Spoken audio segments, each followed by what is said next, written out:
Hello friends, parenting series के second video में आज हम डिस्कस करेंगे कि हमारे बच्चे को हमने अर्ली इंटरवेंशन कैसे करनी है। आज की वीडियो में हम डिस्कस करेंगे उन बच्चों को जिनकी एज लेस देन 1 ईयर्स है। तो हमेशा एक बात याद रखना है कि ह्यूमन बीइंग सभी एक तरह से बिहेव करते हैं, सभी ऑर्गेनिजम्स हैं। हमारा सेंटर जो पूरे शरीर को मैनेज कर रहा है वो ब्रेन है, जो एक बॉक्स के अंदर, स्कल के अंदर है। अब उस ब्रेन को एनवायरनमेंट के साथ इंटरैक्ट करना है तो उसकी डेवलपमेंट होनी है। अगर ये आपका ब्रेन है और आसपास के एनवायरनमेंट के साथ आपको इंटरैक्ट करना है तो इस ब्रेन को इनपुट्स कहाँ से आ रहे हैं? उसको इनपुट आ रहे हैं सेंसेस से। सो हमारी जितनी सेंसेस हैं, देखिए आपको अपने चेहरे पे 5 सेंसेस मिलेंगी: visual, hearing, taste, smell, touch. तो ये 5 सेंसेस बहुत ज़रूरी हैं। इसके साथ में टेक्सचर, मूवमेंट अलग सेंसेस हैं जिन पे हमें काम करना है, और लैंग्वेज और सोशल इमोशनल स्टिमुलेशन। तो इन्हीं 7-8 स्टिमुलेशंस के अराउंड हमारी अर्ली स्टिमुलेशन फोकस करेगी। एक चीज़ जो मैं ज़रूर एम्फेसाइज करूँगी, क्योंकि हम लोग नियोनेटल मेंटल हेल्थ के बारे में बात करते हैं और मुझे लगता है बहुत अच्छा जगह है जहाँ पे मैं इसके बारे में बात कर सकती हूँ कि जब बच्चा पैदा नहीं भी हुआ है तब भी हम लोग बोलते हैं कि 7 वीक्स के बाद बेबी का वूम के अंदर हियरिंग डेवलप हो जाती है। इसका मतलब है कि वो सब मेजॉरिटी चीज़ें एटलीस्ट सुनने की कोशिश कर रहा है मदर के वूम में। तो 7 वीक्स के बाद, या मे बी आप लगा के चलिए 2nd मंथ ऑनवर्ड्स, जो मदर है अगर वो बेबी के साथ बात करती रहे, कुछ बताती रहे, जैसे सपोज आप कुछ अच्छा खा रहे हैं तो ज़रूर बच्चे के साथ बात कीजिए, भले ही वो वूम के अंदर है, राइट? उससे इन्फेंट्स की इमोशनल ग्रोथ होती है।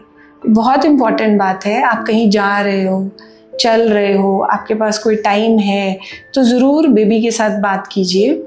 उससे बच्चा सुन तो वो रहा ही है आपको, बट एटलीस्ट वो आपके साथ कनेक्ट बनाना शुरू करेगा और आपका भी बच्चे के साथ कनेक्ट बनना शुरू करेगा।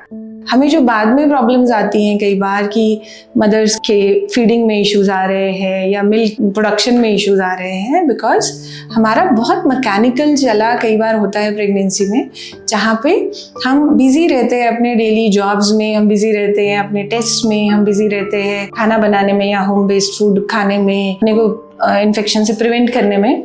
पर वो जो बच्चा अंदर ग्रो कर रहा है शायद हम उससे बात नहीं करते। सिर्फ मेरा एम्फेसिस ये है कि बात कीजिए प्रेगनेंसी के दौरान भी, ओके? सो उससे हम उसकी इमोशनल, सोशो इमोशनल वाला जो फ्रंट है उस पर काम कर रहे होंगे।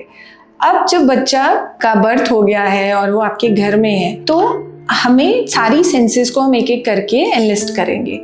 सबसे इम्पॉर्टेंट बात है, कोशिश कीजिए कि जो उसकी डेली मसाज है वो मम्मी ही कराए, राइट? मुझे पता है वर्किंग है मदर्स, मुझे पता है कि आपके पास ऑप्शंस हैं, ग्रैंड पेरेंट्स करा सकते हैं या जो उसकी नैनीज आती हैं वो करा देती हैं, बट बच्चे को अपनी मदर का वूम से पता होता है। तो जब वो बच्चे को टच का स्टिमुलस देती है, मसाज कराती है, उसकी सिक्योरिटी बढ़ती है। उसको लगता है कि oh this is the same hand, oh she is the same person around. तो हमारा बच्चा ज़्यादा सिक्योर ग्रो करता है। टच बहुत इंपॉर्टेंट है। दूसरा, मूवमेंट।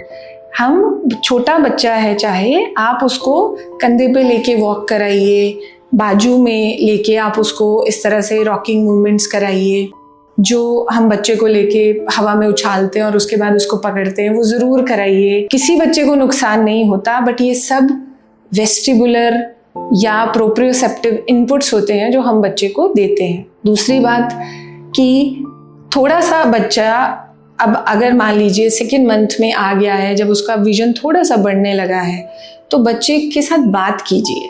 उसको लेके आपको अपने लैप में लेके या टांगे फोल्ड करके बैठिए, और आपका जो मीन्स अगर आप बेड पे बैठे हैं और आप लेग्स को फ्लेक्स करके बैठिए, बच्चे को बीच में बिठाइए, आई लेवल के बहुत पास उसको रखिए, तो वो आपके फेस को देख पाएगा, आपके सबसे पहले जब भी विजन आता है तो वो आपके आईज को देखता है, जो आपका वाइट और ब्लैक है, कॉर्निया और स्क्लेरा का जो जंक्शन है बच्चे, वो सबसे पहले देखता है। तो इसलिए उसको आई लेवल के पास पकड़ के रखिए और उससे बात कीजिए और स्माइल कीजिए।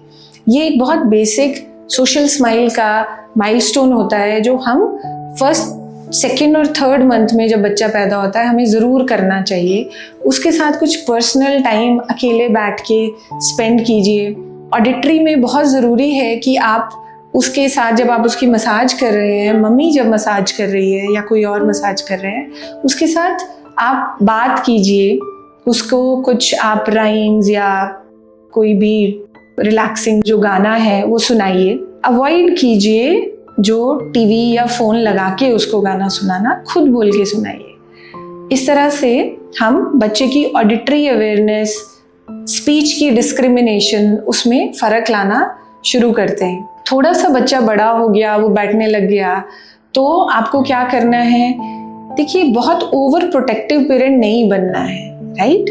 बच्चे को आपको लगता है कि अगर बच्चा अभी नीचे उतरना शुरू कर रहा है और वो चद्दर पकड़ के नीचे उतर रहा है, वो गिर जाएगा, मैं ये बोलूँगी नीचे थोड़ा सा मैट्रेस लगा के रखिए। कुछ बार गिर गया, कुछ नहीं होता है।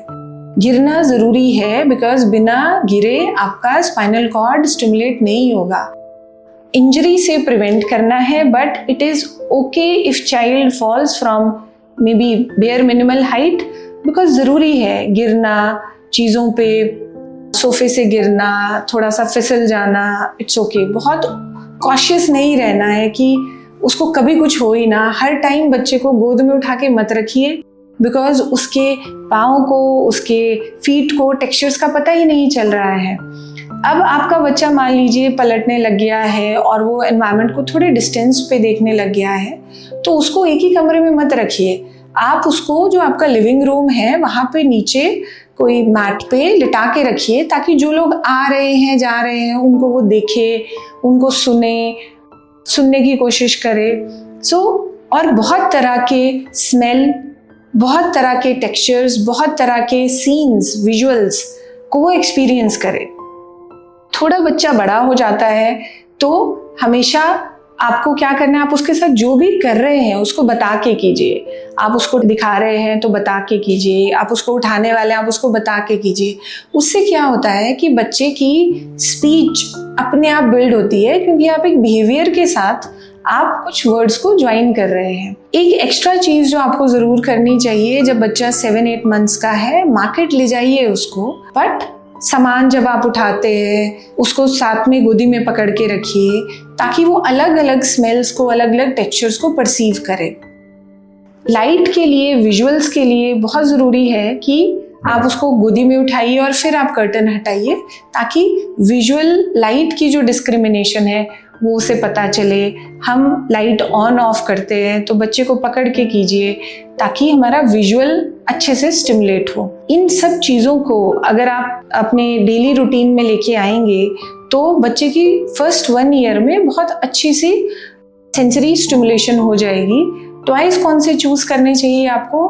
देखिए, बेसिक टॉयज रखिएगा, शार्प एजेस वाले नहीं होने चाहिए, टॉक्सिन वाले नहीं होने चाहिए, बट ज़्यादा ज़रूरी है कॉन्ट्रास्ट कलर्स वाले टॉयज लीजिए, क्योंकि उसकी विजुअल डिस्क्रिमिनेशन सबसे ज़्यादा होती है। तो इन सब चीज़ों को ध्यान में रखते हुए आप घर का एनवायरनमेंट बनाइए। बहुत बार पेरेंट्स मुझसे क्लिनिक में ये बात पूछते हैं कि आपको क्या लगता है कि आजकल ऑटिज्म के केसेस बढ़ रहे हैं, क्यों डेवलपमेंटल डिलेज अभी हो रहे हैं?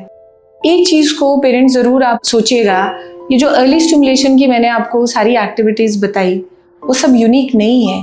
शायद हमारे जो घरों में रूटीनली ये चीज़ें 20 साल पहले होती थी, 10 साल पहले बहुत कॉमन होता था, पर जैसे जैसे हम सब लोग जो हैं जॉब में बिजी हुए हैं, अकेले रहते हैं, मेड्स के साथ बच्चे रह रहे हैं, वैसे वैसे उनका सेंसरी डिप्राइवेशन हो रहा है। तो समझने की बात ये है कि हम लोग हर चीज़ को स्क्रीन टाइम पे शिफ्ट कर देते हैं। सारी रिस्पॉन्सिबिलिटी लेस स्टिमुलेशन की हम लोग बोलते हैं कि स्क्रीन ज़्यादा हो गया है।